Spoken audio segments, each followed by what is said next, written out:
The stars twinkled peacefully in the vast emptiness of space near Neptune's orbit. Earth year 2150 had been relatively quiet for humanity. People had spread across the solar system, with thriving colonies on Mars and several moons of Jupiter and Saturn. Life was good. Progress was steady. Humanity felt proud of what they had accomplished in the last century. John Carter stood by the large viewing window of the United Earth Federation diplomatic vessel, Horizon. At 55, his hair had gone mostly gray, but his eyes remained sharp and alert. Once a decorated military strategist, he now served as Earth's chief negotiator for off-world affairs. Not that there had been any aliens to negotiate with, until today. "They're massive," said Lisa Grant, the UEF ambassador who stood beside him. Her voice was calm, but John could sense her tension. The alien ships had appeared without warning 3 days ago. 17 of them, each at least 20 times larger than Earth's biggest battleship. They simply appeared near Neptune, their method of arrival baffling Earth scientists. No signs of conventional propulsion, no warning. They just materialized. "Size isn't everything," John replied, though he didn't entirely believe it himself. The ship they were approaching dwarfed the horizon like a whale next to a minnow. "The president is connected," said the communications officer. "Ready when you are, Ambassador." Lisa nodded and straightened her uniform. "Let's make history." The main screen lit up, showing UEF President Kate Miller sitting at her desk back, on Earth. Her expression was serious but composed. "Ambassador Grant, Mr. Carter, you have my full authority in this first contact. Remember, peace is our priority, but not at any cost. Earth stands united behind you." "Yes, Madam President," Lisa replied. The alien vessel had accepted their communication request after hours of broadcasting greetings in every known human language and mathematical sequence. Now they waited as the connection was established. Uyuan. Screen flickered and changed. A being appeared, humanoid in basic shape but clearly alien. Its skin was pale blue with a metallic sheen. 6 eyes arranged in a circular pattern dominated its face. When it spoke, its thin lips barely moved, but the words came through in perfect English. "I am High Commander Zethvar of the Galactic. Hegemony. Your primitive translation devices appear functional. This simplifies matters." Lisa stepped forward. "I am Ambassador Lisa Grant of the United Earth Federation. We welcome you to our solar system and hope for peaceful—" "Your welcome is irrelevant," interrupted Zethvar. "The hegemony has existed for 30,000 of your years. We control 70% of this galaxy. Your star system is now of interest to us due to its strategic position." John felt a chill run down his spine. This wasn't going as hoped. "Perhaps we could discuss mutual benefits of—" Lisa tried again. "There is nothing to discuss. Your species is primitive. Your technological advancement is minimal. You will be integrated into the hegemony as a client species," President Miller spoke up. "What exactly does integration entail, Commander Zethvar?" The alien seemed annoyed at the question. "Your people will be relocated to appropriate work planets. Earth will be colonized by more deserving species who can properly utilize its resources. This is a generous offer. Many primitive worlds are simply sterilized." The words hung in the air like poison. John watched as President Miller's face hardened. "That is not acceptable," she said firmly. "Earth belongs to humanity. We are willing to establish diplomatic relations and trade agreements, but we will not be relocated." All 6 of Zethvar's eyes blinked in sequence. "Your agreement is not required. It is merely a courtesy that we inform you. You have 30 Earth days to prepare for integration. Any resistance will be met with force." The communication ended abruptly, leaving the humans staring at a blank screen. "Get us back to Earth. Now," John ordered the pilot. In a small, cluttered laboratory beneath the Rocky Mountains, Dr. Frank Nelson worked frantically. At 42, he had already revolutionized Earth's shield technology. Now he needed another breakthrough, and fast. "Run the simulation again," he told his assistant. The holographic display showed their experimental defense system failing against the projected power of the alien weapons. Frank rubbed his tired eyes. 3 days without sleep was taking its toll. The lab door slid open and John Carter walked in. "Please tell me you have good news," John said. Frank shook his head. "Their technology is at least 2 centuries ahead of ours. Maybe more. But they might have overlooked something. Their shields operate on a frequency we can disrupt, at least in theory." John picked up a small device from the workbench. "Is this it?" "Prototype only, but if it works, we could level the playing field a bit." John nodded. "Keep working. I just came from a meeting with Admiral Scott. We're mobilizing everything we have." In the void of space, aboard the Hegemony command ship, Intelligence Officer Krenthala reviewed the data on humans for the 3rd time. "High Commander, I believe we may be underestimating these humans," she said cautiously. Zethvar didn't look up from his control panel. "Impossible. Their technology is primitive. Their weapons are ineffective. Their ships are slow. Yes, but their advancement rate is unusual. They went from basic flight to space colonization in less than 3 centuries. Most species take twice as long." "Are you questioning my assessment, Officer Krenthala?" His tone carried a clear warning. She lowered her head. "No, High Commander, I merely suggest we prepare for unexpected resistance." "There will be no significant resistance. Prepare the integration fleet." Back on Earth, emergency meetings filled every government building. In the UEF headquarters in Geneva, Admiral William Scott addressed the assembled military leaders. "We have 30 days before they return. Every ship, every weapon, every soldier needs to be ready. Their technology is superior," someone pointed out. "So was the technology of every empire that underestimated their opponents throughout human history." John Carter replied, "We have something they don't expect." "Which is?" asked a general. "Humanity has always been at its best when backed into a corner. We don't give up. We adapt. We improvise. And from what I saw, these aliens don't understand that concept at all. In cities across Earth, on Mars, and on the distant moons, humanity prepared. Civilian ships were converted for combat. Weapons were distributed.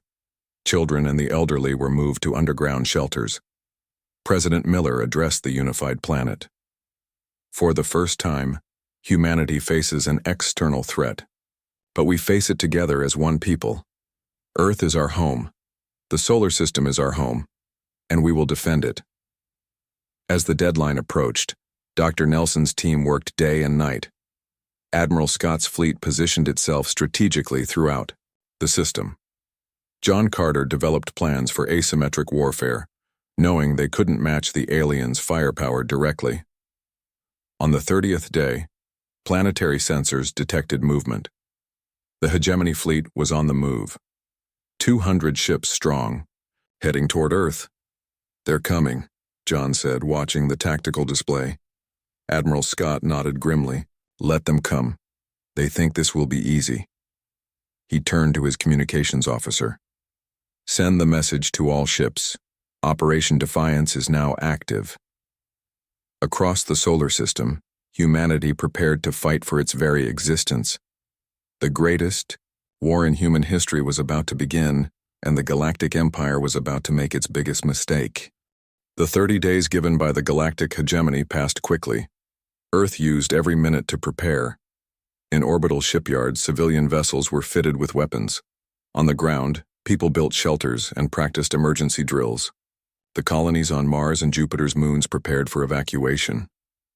Dr. Frank Nelson hadn't slept more than 3 hours a night for weeks. His lab under the Rocky Mountains buzzed with activity as scientists and engineers worked on what might be humanity's best hope. "It works," Frank shouted, startling his tired team. On the testing platform, a small device glowed blue. "The adaptive shield works." John Carter, who had been observing from the corner, stepped forward. "Are you sure?" Frank nodded excitedly. "The shield adapts to the energy signature of whatever hits it.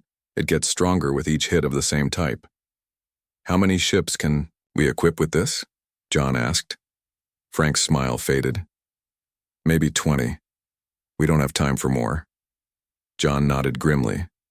20 ships with a fighting chance is better than none.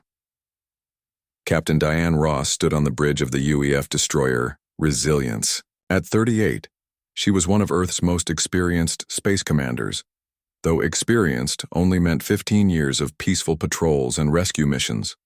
Nobody had experience fighting aliens. All systems ready, Captain, her first officer reported. Diane nodded, staring at the display showing the massive hegemony fleet near Jupiter. 200 alien ships against Earth's hastily assembled force of 93 vessels. Remember your training, she told her nervous crew. We stick to the plan, hit and run, don't engage directly unless absolutely necessary. Her ship had one of Dr. Nelson's new shield devices. That made the Resilience one of humanity's most valuable assets. Admiral Scott's voice came through the communication system, addressing all ships. This is it, people. The enemy believes we will surrender. They believe we are primitive and weak. Today we prove them wrong. For Earth.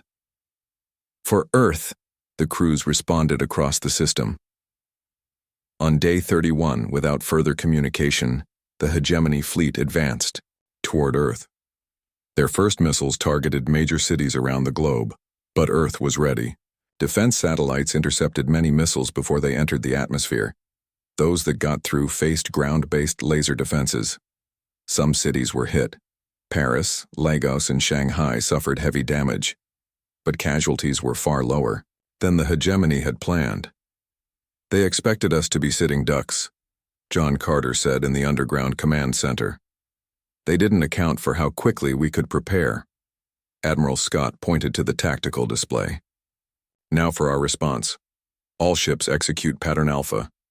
Earth's fleet, hidden behind the moon, launched its attack.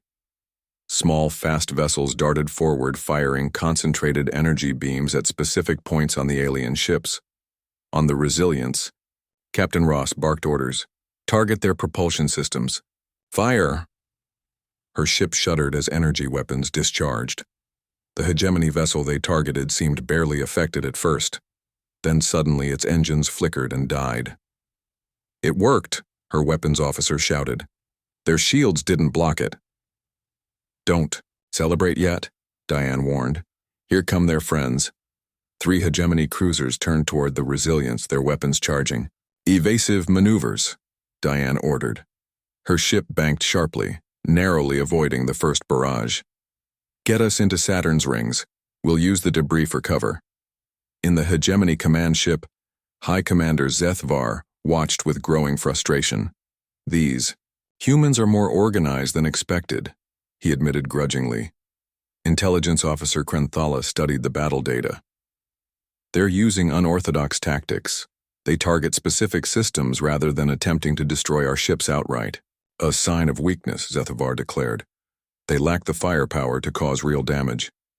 As if in response to his words, alarms blared throughout the ship. A human vessel had somehow gotten close enough to launch a concentrated EMP burst that temporarily disabled their sensors. Find that ship and destroy it, Zethvar commanded. The battle raged across the solar system. Mars colony successfully evacuated most civilians before hegemony forces bombarded its domes. Earth's orbital defenses were overwhelmed within hours, but human ships continued fighting, using guerrilla tactics that confused and frustrated the aliens. In the asteroid belt, Admiral Scott had ordered mining vessels to deploy a deadly trap. As a group of hegemony ships pursued human fighters through the belt, hidden antimatter mines detonated. 3 alien cruisers vanished in balls of light. On the Resilience, Captain Ross saw an opportunity. A small hegemony supply ship had strayed from its escort. All power to engines, she ordered. We're going to capture that vessel. Her crew looked shocked but followed orders. The Resilience accelerated rapidly, closing distance with the alien ship. Fire EMP torpedoes, Diane commanded. The torpedoes hit their target, shutting down the alien ship's systems. Minutes later, Diane led a boarding team in spacesuits onto the captured vessel. Download everything from their computers, she ordered her tech specialist. And check those containers. We need to know what they're carrying. Back in his laboratory, Dr. Frank Nelson made a surprising discovery when studying hegemony communication signals. Their ships are vulnerable to concentrated microwave radiation, he told John Carter over a secure line. It disrupts their internal systems. Can we weaponize that? John asked. Already working on it, Frank replied. Every microwave transmitter on Earth is being converted as we speak.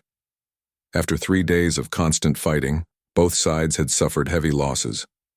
37 Earth ships destroyed, 22 hegemony, vessels disabled or destroyed, far more than the aliens had anticipated losing. In the command center, President Miller received the latest reports. What's your assessment? She asked John. We're hurting them more than they expected, he replied, but they still outnumber and outgun us. Can we win? John considered carefully before answering. Win? No. Survive? Maybe. Our best hope is to make this victory cost them so much that they decide we're not worth the trouble. President Miller nodded grimly. Then we make every shot count. What did Captain Ross find on that supply ship? Technical data that Dr. Nelson is analyzing now. And something else. Evidence that this is just a small disciplinary fleet. The hegemony has thousands more ships they could send. Then we better make sure they never need to, the president said. On the 6th day of battle, humanity unveiled its new weapon. Hundreds of converted microwave transmitters on Earth, the Moon, and among the fleet all fired simultaneously at hegemony vessels. The alien shields, designed to block conventional weapons, did nothing against this attack. Dozens of hegemony ships suddenly lost power or control. Some drifted aimlessly, others spun out of formation, colliding with their allies. On his command, ship. Zethvar couldn't believe what he was seeing. Impossible.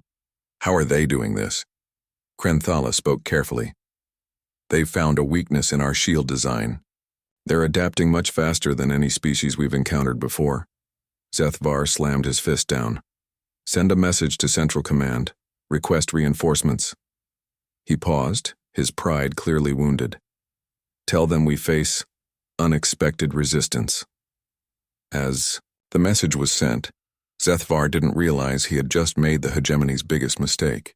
By calling for reinforcements rather than retreating, he had given humanity time to learn, adapt, and prepare for an even bigger fight. In Earth's command center, Admiral Scott watched the confused hegemony fleet regroup.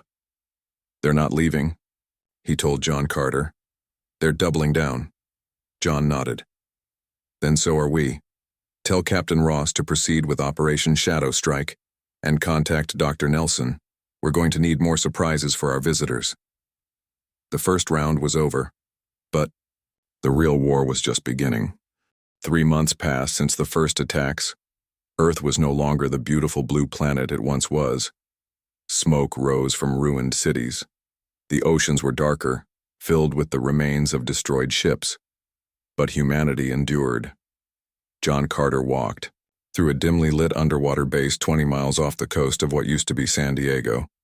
This was one of a dozen hidden command centers established after the major cities were hit. Water provided good protection against hegemony scanners. Status report, he said to the officers gathered around a holographic map. The moon is completely under their control, said one. They've built a forward base on the far side. What about Mars? Surface colonies are destroyed, but the underground habitats are holding out. About 30,000 survivors. John nodded. It wasn't good news, but it was better than expected. And our fleet? 43 ships still operational. Captain Ross and the Resilience took down another supply ship yesterday. A tired smile crossed John's face. Diane Ross had become a legend among Earth's defenders. Her ship was one of the few with Dr. Nelson's adaptive shields, and she used it well. Sir, a communications officer called out. Dr. Nelson is requesting to speak with you. Says it's urgent. John moved to a private room and activated the secure channel. Frank Nelson's face appeared on the screen, looking exhausted but excited. I've been working with the alien technology we captured, Frank said. John, they're not as advanced as we thought. They're beating us pretty badly for a less advanced civilization, John replied dryly. No, listen. They stopped innovating centuries ago. Their technology is powerful, yes, but it hasn't changed much in thousands of years. They don't know how to adapt quickly. And we do. John leaned forward. Tell me you have something we can use. Frank smiled. I call it Project Prometheus, a weapon that can destabilize their shield systems across an entire battle group. How? Long? 2 weeks, maybe 3? You have one. Alex Wright was never meant to be a soldier. 6 months ago, he was a college history professor in Boston. Now he led 20 civilians turned fighters in the ruins of Chicago. Alex peered through a broken window at the Hegemony patrol passing below. 6 aliens in environment suits walked slowly, their weapons ready.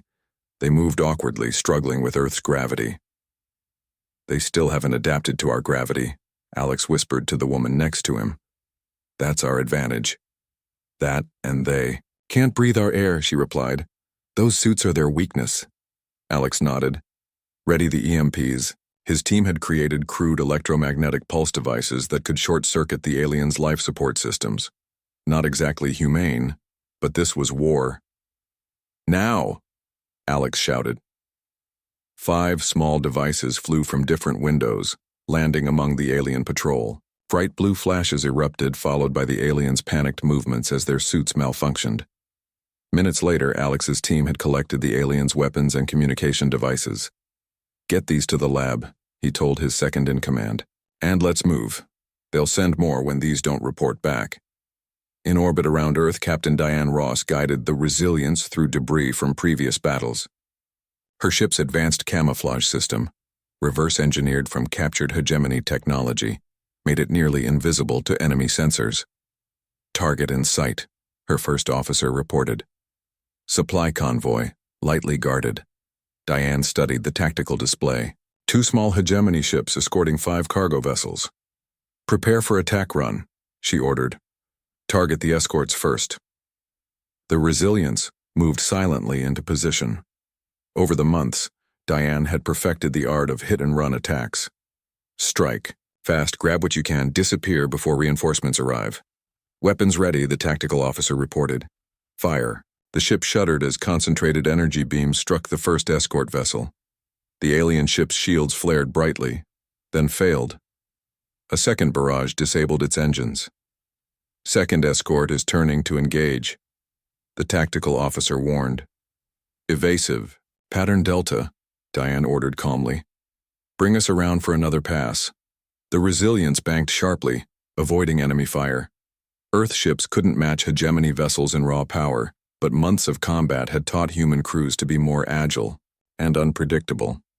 Within minutes, both escort ships were disabled. The cargo vessels, piloted by non-military personnel, attempted to flee. Disable their engines, Diane commanded. Prepare boarding teams.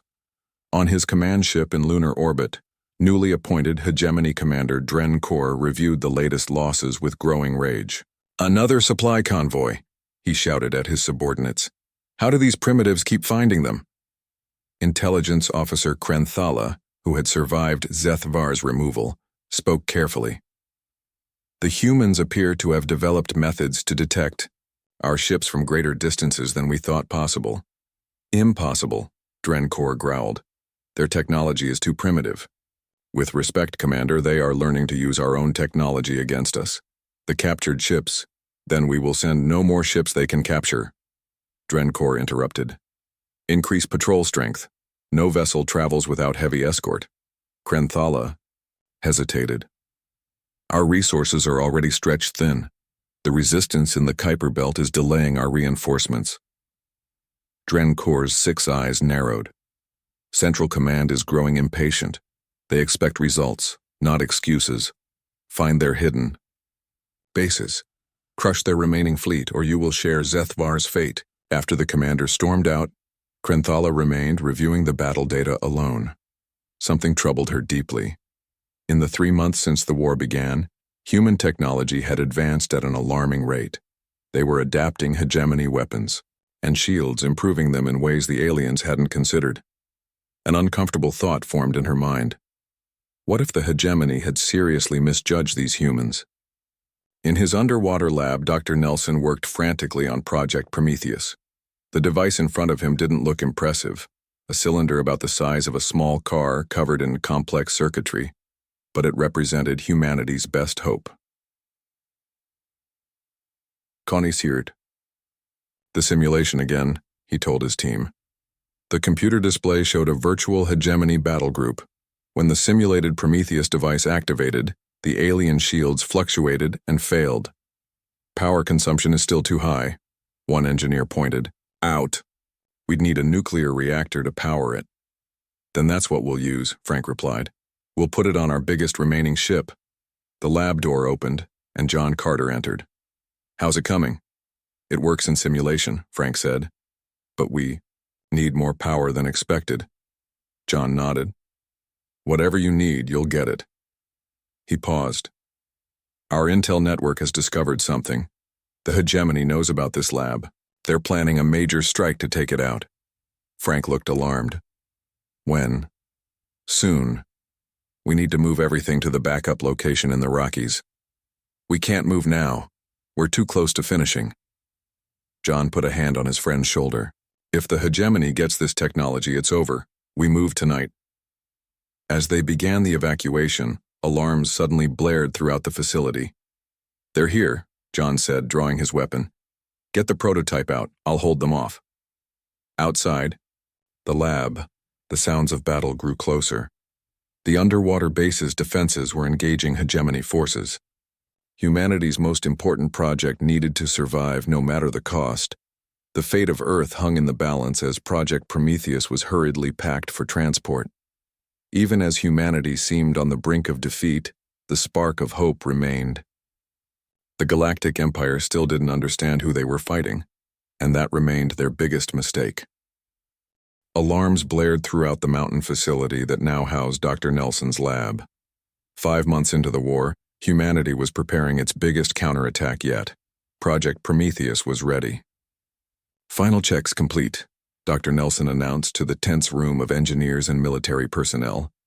The device hummed with power, its core glowing with a soft blue light. John Carter nodded. Load it onto the carrier. We launch in 6 hours. The plan was risky. Operation Thunderstrike would deploy the Prometheus device against the hegemony's main fleet gathered near Jupiter. If it worked, it would disable the shields of dozens of enemy ships at once. If it failed, Earth would lose its best remaining weapons and ships in one battle. John's secure communicator beeped. Carter here.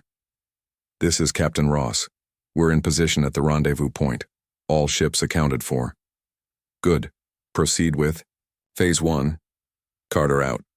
John looked at the strategic map showing Earth's remaining forces. 41 ships spread across the solar system, about to engage a hegemony force of over 200 vessels. The odds were terrible, but they had surprise on their side. Sir, a communications officer called. Alex Wright's team is ready on Europa. Tell them to proceed, and make sure they have their escape route secured. Alex Wright and his resistance fighters had spent 3 weeks infiltrating the hegemony's fuel processing facility on Jupiter's moon Europa. Their mission was to sabotage it just before the main attack, creating confusion among the alien fleet. Alex moved silently through the alien facility's ventilation system. Months of fighting had transformed him from a history professor into a hardened guerrilla fighter. His team of 15 spread out, planting explosive charges at key points. Last charge set, whispered his second-in-command through the radio. 2-minute timer. Everyone to the escape shuttle, Alex ordered. Move. Fast. They had stolen a small hegemony transport vessel 2 weeks earlier, modifying it to hide the human life signs inside. As Alex's team boarded, he looked back at the facility that helped fuel the alien fleet. For Earth, he whispered, starting the countdown. The shuttle lifted off, gaining distance as the first explosions rocked the facility. Massive fuel tanks erupted in blue-green flame, creating a chain reaction visible from space. In orbit around Jupiter, Captain Diane Ross watched the explosions on Europa through the Resilience's viewscreen. Signal the fleet, she ordered. Operation Thunderstrike is a go. Her ship carried one of 3 backup Prometheus devices.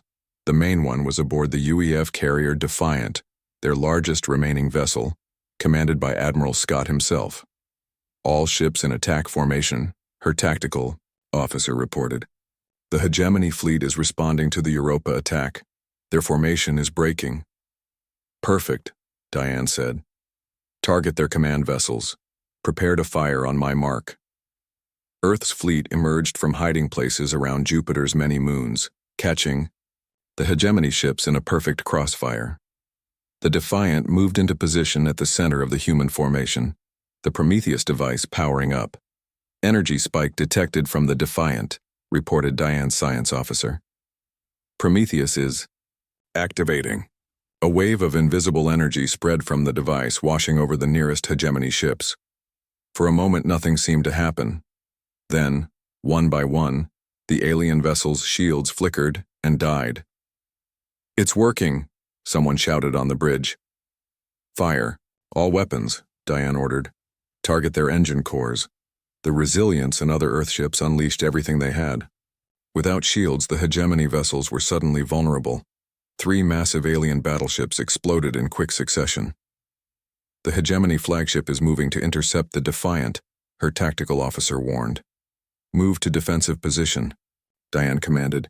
"We need to protect Prometheus at all costs." On the Hegemony flagship, Commander Drenkor watched in disbelief as his fleet's shields failed. "Impossible," he roared. "How are they doing this?" "Unknown energy pattern detected," an officer reported. "It's coming from their largest vessel." "Destroy." Drenkor commanded. "All weapons on that ship." Krenthala studied her console with growing concern. "Commander, I believe they've found a way to create a resonance cascade in our shield matrices. It's exploiting a fundamental design flaw that—" "I don't care how they're doing it," Drenkor snapped. "Stop them." "Sir, 3 more battlecruisers have been destroyed," another officer reported. "The humans are targeting our engines with remarkable precision." Drenkor slammed his fist down. "Launch all fighters. Overwhelm them with numbers." In his secret base on Earth, John Carter monitored the battle via quantum communication. The first phase was going better than expected, but the real test was yet to come. "Sir," his aide reported, "Alex Wright's team has completed their mission. On Europa, they're heading to the second target." John nodded. "And our communications blackout?" "Active. The Hegemony can't call for immediate reinforcements." This was another of Dr. Nelson's breakthroughs, a method to temporarily disrupt the aliens' faster-than-light communications. The Hegemony fleet at Jupiter was alone for the next 6 hours. "Sir, we're getting a signal." "I don't believe it," the communications officer said. "It's from within the Hegemony flagship. Someone's trying to contact us on our secure frequency." John frowned. "Put it through, but be ready to cut it off." The screen flickered to life, showing a female Hegemony officer. John recognized her from previous encounters, Intelligence Officer Krenthala. "I don't have much time," she said quickly. "Drenkor is planning to deploy antimatter bombs on Earth's remaining cities if you don't withdraw." John's eyes narrowed. "Why are you telling us this?" "Because this war is a mistake," she replied. "The Hegemony has grown arrogant. We're not supposed to exterminate species. We're supposed to guide them." "Some guidance," John said bitterly. "I can help you," Krenthala continued. "I'm sending tactical data now. Shield frequencies, ship positions, commander access codes." John looked at his technical officer, who nodded. "We're receiving data. Lots of it. Why should we trust you?" John asked. "Because I've seen enough death," she answered. "And because your species deserves better than extermination. You've proven that much." The transmission cut off abruptly. "Verify that data and get it to our ships immediately," John ordered. Back in the battle, Earth's fleet was taking heavy losses despite the initial success. The Defiant had been hit multiple times, though the Prometheus device was still functioning. Captain Ross's Resilience fought off waves of Hegemony fighters, its adaptive shields straining against repeated hits. "We can't hold this position much longer," her first officer warned. We don't need to, Diane replied. Just a few more minutes. Her console beeped with an incoming transmission. Priority message from command, shield frequencies and tactical data on all hegemony vessels. Diane's eyes widened as she reviewed the information. Load these targeting parameters into all weapons. And signal the fleet. Focus fire on the flagship's command center. With the new targeting data, Earth ships suddenly became much more effective. The hegemony flagship's defenses began to crumble under the precise assault. On the bridge of the resilience. A cheer went up as the enemy flagship's main power failed. We've done it, Diane said in wonder. Send the signal to all Earth forces. Operation Thunderstrike successful. Phase 2 begins now. For the first time since the war began, humanity had won a major victory. The tide was turning. 1 year after the first attack, Earth looked very different. Cities were being rebuilt. Ships from alien worlds now docked at orbital stations. The war was not over, but everything had changed. John Carter stood in the newly constructed United Earth Federation headquarters in Geneva, looking out at workers clearing rubble. The victory at Jupiter had been just the beginning. With Krenthala's help, Earth forces had won 3 more major battles. Sir, an aide said, they're ready for you. John nodded and walked to the conference room where representatives from 4 alien species waited. Krenthala sat among them, now wearing the simple clothes of a refugee rather than a hegemony uniform. The hegemony evaluation team has reached Saturn, she reported. Their report to Central Command will determine their next move. Will they send more ships? Asked Admiral Scott. Krenthala's 6 eyes blinked in sequence. They already tried. The combined fleet stopped them at Neptune. The combined fleet was perhaps the most unexpected development of the war. 3 alien species, the Vreks, Tulari, and Mazoans, had joined humans against the hegemony. All had suffered under hegemony rule for centuries. Our scientists have finished integrating Tulari healing technology into Earth's medical system, Dr. Nelson announced. Recovery efforts have improved by 60%. And the Vrek shipyards are producing the new shield designs, Admiral Scott added. We'll have 100 more ships within a month. John turned to Krenthala. What will the hegemony do when they realize what's happening? They've never faced this situation before, she replied. A primitive species not only resisting successfully, but uniting other species against them. Their mistake was thinking technology alone determines advancement, John said. They never understood human adaptability. At that moment, alarms sounded. Throughout the building, a communications officer rushed in. Sir, Hegemony Central Command has sent a message. They want to negotiate. Silence fell across the room. After a year of devastating war, the idea of peace seemed almost unreal. They've never negotiated with a species they deemed primitive, Krenthala said in wonder. This is unprecedented. John smiled. Tell them we accept, but the negotiations will include representatives from all species in our alliance. 3 weeks later, John Carter walked into the massive hegemony diplomatic vessel orbiting Earth. Behind him came delegates from 27 worlds, including many that had been under hegemony control for thousands of years.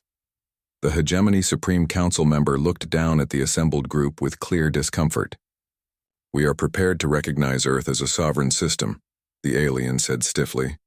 Hostilities will cease immediately. That's not enough, John replied calmly.